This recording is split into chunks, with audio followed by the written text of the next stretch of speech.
Acara yang ketujuh yaitu acara inti yang kita tunggu-tunggu. Marilah kita sama-sama dengarkan ceramah agama yang disampaikan oleh Al-Mukarram wal Muhtaram Al-Ustadz Fadil Yusuf. Kepada beliau dengan segala hormat, waktu dan tempat kami persilakan.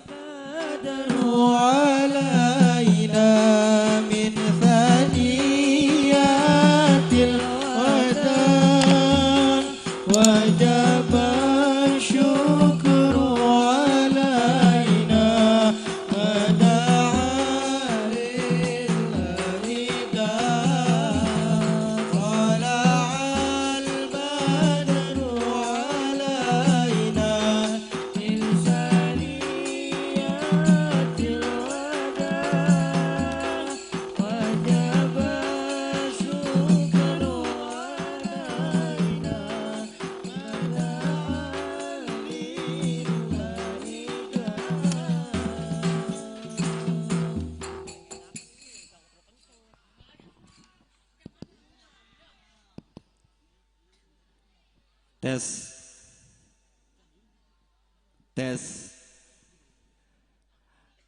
Bismillahirrahmanirrahim. Assalamualaikum warahmatullahi wabarakatuh.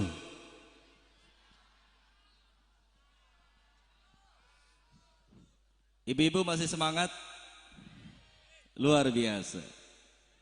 Salam berikutnya buat ibu-ibu. Assalamualaikum warahmatullahi wabarakatuh. Ya terakhir buat bapak-bapak semua. Siap? Assalamualaikum warahmatullahi wabarakatuh.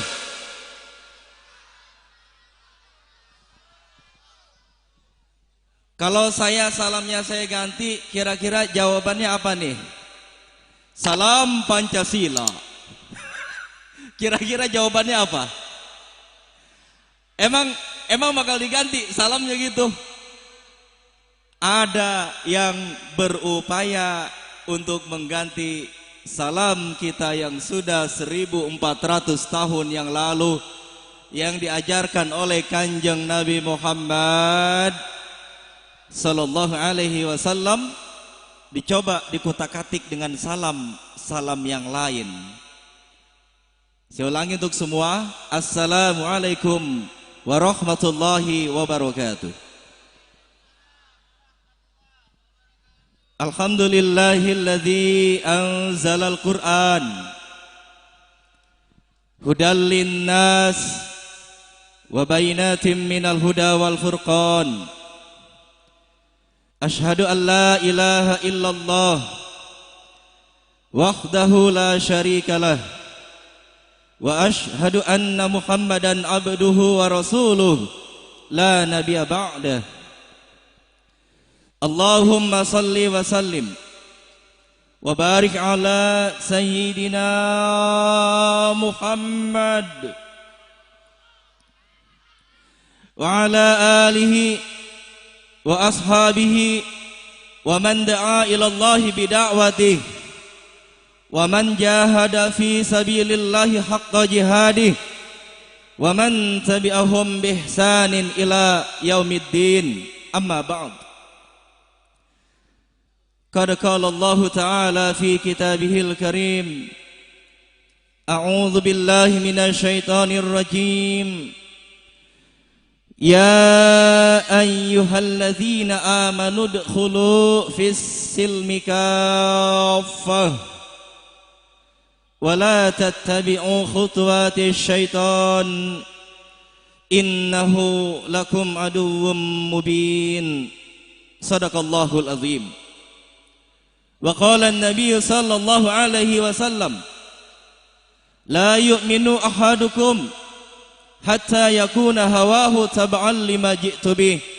Wa qala aidan, ar-riba salasatun wa sab'una baban aitharuha mithlu ayankiha ar-rajulu ummahu. Al-hadits.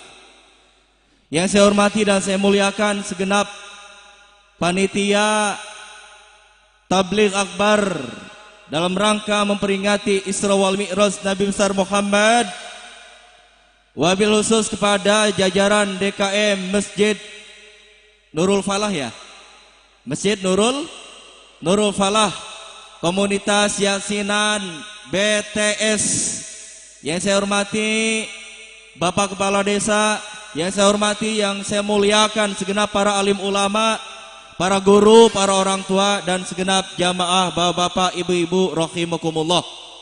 Dan tak lupa telah hadir bersama kita pula Ustadz Gilang, dan juga sedang di dalam perjalanan Ustadz Dery akan menyusul kita, akan bersilaturahim dengan kita. Semoga beliau semua guru-guru kita selalu diberikan keistiqomahan dalam mensyiarkan agama kita, agama Islam. Amin ya rabbal alamin. Kira-kira saya berapa menit nih? 30 menit aja ya. Singkat aja ya. Soalnya masih ada 2 penceramah lagi. Ibu-ibu yang saya hormati, bapak-bapak yang saya muliakan, yang namanya manusia di dalam kehidupan sehari-hari, kita semua pasti membutuhkan yang namanya ekonomi, betul nggak? Jujur bicara, kita kerja dari pagi sampai malam, apa yang kita cari?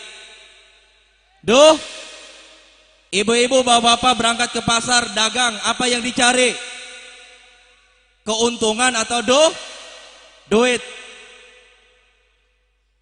Namun ternyata sekarang orang apapun caranya yang penting dapat dari yang namanya persoalan halal, persoalan haram, semuanya diembat, yang penting dapat baik. Ibu-ibu, saya tanya nih, kalau misalkan saya beli HP 1 juta, kemudian saya jual 1.500.000, kira-kira kalau laku untung saya berapa? Berapa? 500.000? Ibu-ibu bikin gorengan, modal gorengan 1.000 perak, dijual 2.000, untung berapa? 1.000. Jual HP, jual gorengan, jual makanan apapun, jujur bicara pasti yang kita harapkan adalah keuntungan, yaitu berupa duit. Wa ahallallahu al-bai'a wa harrama riba. Allah menghalalkan jual beli. Silakan usaha, jual HP, jual gorengan, silakan jual baju, jual kue, yang penting jangan jual harga silakan bisnis apapun, jual beli tanah boleh, jual beli rumah boleh, jual beli kendaraan boleh, yang penting jangan jual harga semuanya nggak bisa dilepaskan dari jual beli. Banyak hal. Walaupun kebanyakan karyawan di sini bekerja di sebuah perusahaan, tetap aja bos mereka itu adalah pedagang, jual beli. Bikin sepatu berunit-unit, dikumpulin, dijual. Siapa yang jual? Bos besar. Oh, berarti bosnya pedagang. Kita nggak bisa lepasin dari jual beli dalam kehidupan sehari-hari. Makanya Allah Subhanahu wa taala menegaskan, wa ahalallahu al-bai'a. Allah menghalalkan jual beli. Baik, kalau jual beli nggak usah dibahas. Di pengajian juga udah kita bahas. Di majelis taklim juga udah kita ketahui hukumnya. Sekarang ada orang yang jual beli bukan, kuli bukan, kemudian dia pengen untung. Contoh nih, Bu, Ibu pinjam duit ke bangke, tahu bangke? Apa bangke? Bank keliling, betul ya? Nah, pinjam duit 1 juta, balikinnya 1 juta lagi enggak? Jujur, pinjam duit 1 juta, baliknya berapa? Berapa baliknya? Hah? Baik itu pinjamnya ke bangke, ataupun ke bank konvensional, ataupun ke renten-renten yang ada keliling kampung, atau mungkin yang ada di pasar-pasar, pinjam 1 juta, pasti dibalikinnya lebih dari 1 juta. Saya mau tanya, jual HP ada untung, untungnya halal apa haram? Minjemin duit ada lebihnya, sepeser 2 peser, berapapun jumlahnya, apapun istilahnya. Saya mau tanya, ketika pinjam meminjam duit ada lebihnya, itu boleh apa kagak? Serius? Boleh apa kagak? Hah? Boleh apa kagak? Wa ahallallahu al-bai'a wa harrama riba. Allah menghalalkan jual beli seperti tadi yang sudah ditegaskan. Dan ingat, Allah mengharamkan riba. Seperti tadi, jual beli ada barangnya. Tapi kalau pinjam meminjam, walaupun sama-sama ridho, sama-sama ikhlas, ingat yang namanya riba tetap haram. Walaupun ridho sama ridho, itu hukumnya tetap haram. Mohon maaf, ini mah oleh-oleh aja biar dirajaban, biar terngiang-ngiang. Saya mau bahas riba. Saya yakin di sini nggak ada orang yang jadi renten. Ya, bukan nggak ada, saya nggak tahu. Ya, saya ngangkat materi ini bukan karena dipesan sama panitia. Saya mah orang bebas. Kagak ada pesanan dari siapapun. Karena saya yakin, baik di Sepatan, di Jatiwaringin, di Rajak, di mana saja, pasti yang namanya riba itu sudah menggurita. Betul nggak? Nah, saya insya Allah cuma setengah jam. Ya, jadi walaupun singkat, mudah-mudahan bisa dipahami biar kagak muter-muter. Ngaji kita, taklim kita, silaturahim kita pada malam hari ini, pas bagian saya ceramah, saya bahas yang pertama berkaitan dengan riba. Ya, Masyarul muslimin jamaah rahimakumullah. Kalau orang ngerampok ada mayatnya, kalau orang ngebegal ada yang terluka. Tapi kalau masalah riba, ternyata tidak ada yang terbunuh, tidak ada yang berdarah-darah. Tetapi perlu kita ketahui bahwa yang namanya riba termasuk dosa besar. Mohon maaf, saya lebih salut sama orang tukang begal, tukang rampok, kemudian dia tobat, ketimbang orang yang kelakuannya seolah-olah baik, seolah-olah dermawan, seolah-olah baik, tetapi dia rentenir, dia lintah darat, kemudian dia ternyata menganggap pekerjaannya itu halal dan boleh. Inilah orang yang paling berbahaya kalau menurut saya. Mohon maaf sekali lagi, karena riba itu adalah bisa menyebabkan orang masuk neraka secara abadi. Iya, serius. Ya, ini serius ini. Contoh, bagaimana gambaran dosa riba? Qala Nabi sallallahu alaihi wasallam, ar-riba salasatun wa sab'una baban, aitsaruha mislu ayankiha ar-rajulu ummahu. Yang artinya riba itu memiliki 73 pintu, 73 nama, 73 istilah, 73 pemanis bahasa. Aisaruha, dosa yang paling ringan. Mislo ayankiha ar-rajul umahu, dosa yang paling ringan adalah seorang anak laki-laki berzina dengan ibunya sendiri. Coba, silakan. Yang masih anteng sama riba, cengengesan, gak apa-apa, silakan. Silakan ya. Jadi dia di akhirat itu ngantongi dosa seperti menzinai ibunya sendiri. Naudzubillah. Na'udzubillah min zalik. Luar biasa. Dan bahkan di dalam riwayat yang lain, 1 dirham yang dia makan dari usaha dia riba, 1 dirham. Kalau diklik di Google, berapa perbandingan 1 dirham itu? Kurang lebih 27.000. 1 dirham 27.000. Ya, berapa gedenya 27.000? Bensin paling banter 2 liter. 7.000-nya beli rokok setengah bungkus. Udah hilang. Tapi masalahnya kalau orang makan dari harta riba, 1 dirham sama artinya 27.000, dia akan mengantongi dosa berzina dengan 36 pelacur. Naudzubillah. Boleh jadi ada orang nanti dihisab di akhirat. Dia sangkanya dia akan masuk surga. Dia sangkanya dia tidak terkena dosa berat. Ketika dihisab di akhirat, ternyata dia kena tanggungan berzina 36 pelacur. Karena dia memakan harta riba yang walaupun hanya 27.000 perak. Na'udzubillah. Nah, oleh karena itu jamaah rahimakumullah yang saya hormati dan saya muliakan, jadi persoalan riba ini sebenarnya persoalan besar. Termasuk dosa besar.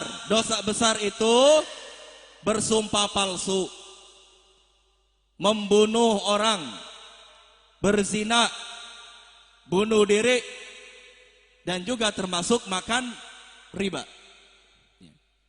Alladzina ya'kuluna ar-riba la yaqumuna illa kama yaqumul ladzi yatakhabbathu asy-syaitanu minal mas. Dzalika bi annahum qalu innamal bai'u mithlur riba. Wa halallahu al-bai'a wa harrama ar-riba. Faman ja'ahu mau'izatun min rabbih fantaha falahu ma salaf wa amruhu ila Allah wa man 'ada fa ulaika ashabun nar hum fiha khalidun. Hum fiha khalidun. Enak kali saya juga disawer, enggak ada yang nyawer kan gitu. Ngarep. Ya, luar biasa tadi qori'ahnya, suaranya luar biasa. Membacakan ayat suci Al-Quran. Ketika kagum mendengarkan suara ayat suci Al-Quran, maka insya Allah berpahala. Tetapi karena hanya semata-mata kagum indahnya suara, kayaknya pahalanya bakal buyar. Ya.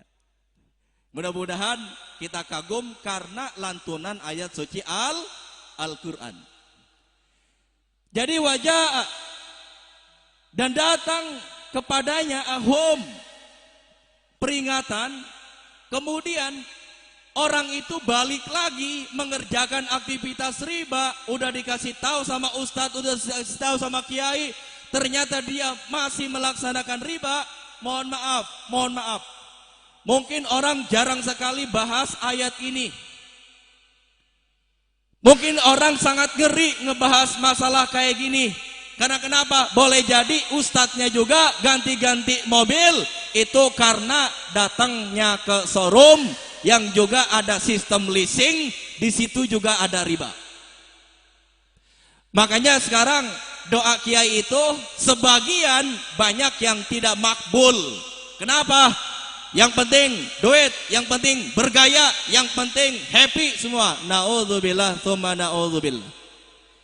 Sekali lagi bahwa ada kalimat, ya, ashabun nar, mereka masuk neraka, hum fiha khalidun. Mereka itu masuk neraka secara abadi. Naudzubillah. Ada juga orang yang mati masuk neraka abadi. Pertama orang kafir, yang kedua orang murtad, yang ketiga orang musyrik, yang keempat orang mati bunuh diri. Dan yang kelima, ini jarang dibahas, yaitu orang yang makan riba. Jamaah rahimakumullah, mungkin ada yang ngeles, Ustadz, saya mah kagak dosa kali, orang saya mah pinjam, saya mah susah, buat modal juga kagak ada, makan juga susah. Makanya saya minjem sama siapa? Renten. Saya mah kesulitan, nggak dosa kali. Orang tetangga aja pada kaya nggak mau minjemin. Nah kalau bab itunya memang salah lagi juga. Kalau ada orang Islam kaya, tetangga lagi, ada tetangganya kagak makan, jangankan sodako, minjemin aja kagak bisa. Nauzubillah. Makanya banyak orang yang lari ke renten. Betul nggak nih? Banyak yang lari ke renten, betul nggak? Coba deh. Kalau lari ke renten, tanah seluas apapun akan berkurang, rumah segede apapun pasti akan ujung-ujungnya akan disegel, kagak berkah. Demi Allah, uang riba kagak berkah. Beneran. Betul gak nih? Oke, baik. Bu, Pak, yang namanya muamalah riba kudu ada dua belah pihak. Yang minjemin, yang minjem. Itu renten dari kampung, keluar masuk kampung, bawa duit. Oi, siapa yang mau minjem duit? Oi, siapa yang butuh duit? Kalau seumpama kagak ada yang minjem, kira-kira muamalah riba bakal terjadi enggak kalau kagak ada yang minjem? Ayo? Akan terjadi riba enggak? Kagak. Justru akan terjadi riba karena ada dua belah pihak, yang punya duit dan yang minjem. Kalau kata saya, demi keterbatasan saya, dengan keawaman saya, kedoifan saya, maka saya menjawab dua-duanya tetap dosa. Namun yang lebih gede dosanya adalah yang rentenir itu. Makanya kita tobat, kita untung kagak dari riba. Banda juga yang ada jadi bablas, jadi ludes dan segala macam. Makanya sesusah apapun, kalau bisa mah secara totalitas jangan pernah meminjam uang kalau ada ujung-ujungnya riba. Nauzubillah tsumma nauzubillah. Masyaallah muslimin rahimakumullah. Oleh karena itu tadi dosa 1 dirham saja 27.000 itu seperti berzina dengan 36 pelacur. Apalagi negara kita yang pinjam duit ke asing, yang totalnya itu sekarang sudah 5.000 triliun. Itu udah berikut bunga 5.000 triliun. Makanya di negeri kiai banyak, santri banyak, habaib banyak, tetapi banyak musibah. Karena apa? Karena tulang punggung ke ekonomi kita, pusat ekonomi kita ternyata memakai riba.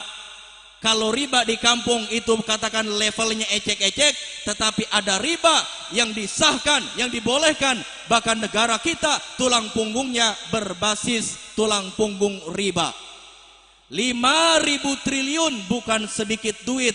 27.000 aja kadar dosanya seperti berzina dengan 36 pelacur. Nauzubillah.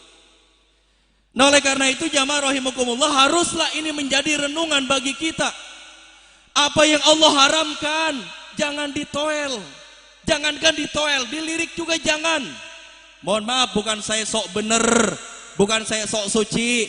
Namanya juga dakwah, namanya juga syiar. Harus ada yang melekat. Salah satu malam ini adalah pembahasan betapa bahaya dan besarnya dosa riba. Masyaallah muslimin rahimakumullah. Belum disuruh Allahu Akbar. Nyantai aja. Takbir. Takbir. Takbir. Nah, kalau gitu kan cakep, bagus, kompak. Ya. Masyaallah muslimin rahimakumullah. Intinya mah negeri ini sedang dalam persoalan yang besar. Ekonomi. Ini kan presiden udah yang sekian kali. Saya mau tanya, kira-kira ekonomi makin enak nggak? Jujur bicara, ekonomi makin enak nggak? Kalau orang sakit berobat makin mudah apa makin susah? Paling banter dijawab, maaf kamar lagi kosong. Lagi penuh. Itu tetangga pasien ngap-ngapan sampai mati di tengah jalan, sono penuh, sini penuh dan segala macam. Kemudian BPJS tetap dipalakin kagak? Dipotong nggak digaji? Ya. Dari ekonomi acak-acakan, pelayanan kesehatan kagak karuan, korupsi luar biasa. Tadi kata Ustadz Novel Bamukmin 13 triliun itu luar biasa dari korupsi yang namanya Jiwasraya. Belum lagi Asabri belum lagi acak-acakan masalah BPJS, belum lagi yang lain dan segala macam. Harusnya kita sebagai umat, sebagai warga negara ini, dan sebagai para pemimpin harus sadar diri, seumur dengan waktu panjangnya umur negeri ini, ternyata saat ini bukan tambah barokah, hidup kita tambah sulit. Betul nggak? Hidup kita tambah sempit, hidup kita tambah acak-acakan, akhlak, akidah, moral dan segala macam serba kusut. Oleh karena itu, kesimpulan, karena saya bilang 30 menit doang. Kesimpulannya adalah bahwa seharusnya kita, siapapun kita, bagaimanapun hitam putih dunia kita, mestilah kita bercermin, kita bertobat, kita sadar diri bahwa kita manusia nggak bisa mengendalikan kehidupan ini. Kita sebagai manusia menghadapi corona saja kita sudah was-was luar biasa. Kalau menurut saya, mendingan orang mati karena corona, dia bisa mendapat pahala syahid kalau dia sabar, ketimbang dia mati membawa dosa riba. Betul nggak? Nah, jadi kan seremnya lebih serem corona. Kolorna cenah gitu. Kembali lagi kepada tadi bahwa haruslah kita bercermin bahwa ternyata kita sebagai manusia gak bisa ngapa-ngapain kecuali kita kembali kepada Allah Subhanahu wa taala. Artinya bahwa seluruh persoalan kita haruslah ada solusinya, dan solusinya itu bukan berdasarkan hukum buatan manusia apapun namanya. Haruslah kembali kepada akidah dan hukum syariah Islam. Ini mah bukan Islam dipakai, bukannya syariat Islam dilaksanakan, malah Islam dibentur-benturin. Kata ketua BPIP, Badan Pembuat Isu Politik, salah ya, Badan Penyuluhan Ideologi Pancasila, kata mereka mah. Ketuanya bilang begini nih, musuh terbesar dari Pancasila adalah agama. Nah ini kan kurang ajar namanya. Agama kita mau dibenturin sama Pancasila. Itu orang sekate-kate. Zaman dulu, zaman PKI, yang ngomong begitu mah PKI dulu, jangan salah paham. Yang ngomong begitu, agama adalah candu, agama harus dihindarkan dari kehidupan. Nah sekarang keulang lagi, kurang lebih mungkin maknanya sama. Dia bilang bahwa musuh terbesar dari Pancasila adalah agama. Nah ini kan kurang ajar, mau ngebenturin agama Islam dengan Pancasila. Akhirnya apa? Akhirnya semua heboh, berita TV heboh, sosmed heboh, Facebook heboh, Twitter heboh. Akhirnya apa kabar korupsi Jiwasraya lewat, apa kabar korupsi sana sini lewat, yang ada heboh. Nah, kemudian melalui orang yang sama juga dia mengatakan bahwa salam diganti dengan salam Pancasila kayak tadi. Kan kita bingung kalau salam Pancasila di apa namanya? Tok tok tok, salam Pancasila. Tok tok tok tok. Woi, ada orang enggak nih? Salam Pancasila. Tok tok tok, salam Pancasila. Kita jawabnya apa? Salam tai kambing katanya. Hati-hati loh, ini Pancasila loh. Ya. Cara jawabnya gampang, bawa air seteko, buka pintu, siram, merdeka, gitu aja udah, ya. Atau gelok lo, gitu kan, salam kayak begituan, kan, gitu. Kemudian dari orang yang sama juga dia bilang bahwa konstitusi lebih tinggi dari Al-Quran. Jadi Al-Quran itu di bawah, konstitusi di atas. Hati-hati, ya. Jadi kalau seandainya saat ini banyak orang ngaco, itu artinya mereka sangat tidak suka kepada Islam. Mereka tidak suka kepada akidah dan syariat Islam. Ya harusnya syariat Islam ini menjadi solusi dari negeri ini. Yang ada malah Islam dibenturkan dengan Pancasila, dengan yang lain-lainnya. Padahal tidak seperti itu seharusnya. Islam adalah al-Islamu ya'lu wa la yu'la alaih. Islam adalah agama yang tinggi dan tidak ada yang menandingi ketinggian dari ajaran Islam. Sebagai penutup, jamaah rahimakumullah yang saya hormati dan saya muliakan, di acara peringatan Isra wal Mi'raj ini, maka kita teringat dengan sebuah tempat yang namanya Palestina, Baitul Maqdis. Ini penutup, ya. Berkaitan dengan Isra wal Mi'raj enggak bisa dipisahkan dari persoalan sholat, dari persoalan ternyata Baitul Maqdis adalah negeri kita. Ini bukan perjalanan presiden dari Istana Negara Bogor sampai ke Istana Negara Jakarta, bukan.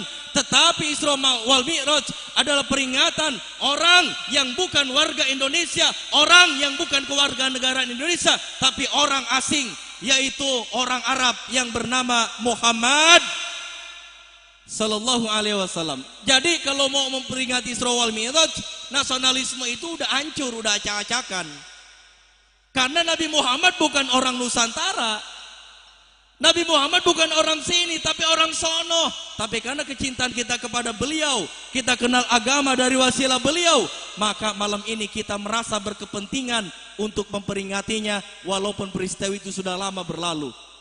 Jamaah rahimakumullah, ya.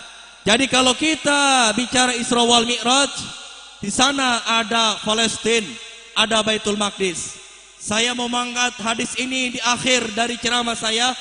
La taqumus sa'ah hatta yuqatilal muslimun al-yahud.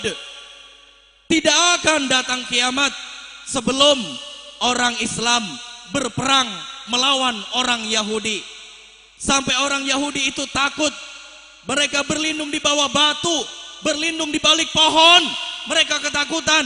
Kemudian batu dan pohon mengatakan, ya Abdullah, wahai hamba Allah, hadza yahudiyun khalfi. Di balikku itu ada orang Yahudi, kata batu dan pohon. Maka bunuhlah dia, serbulah dia.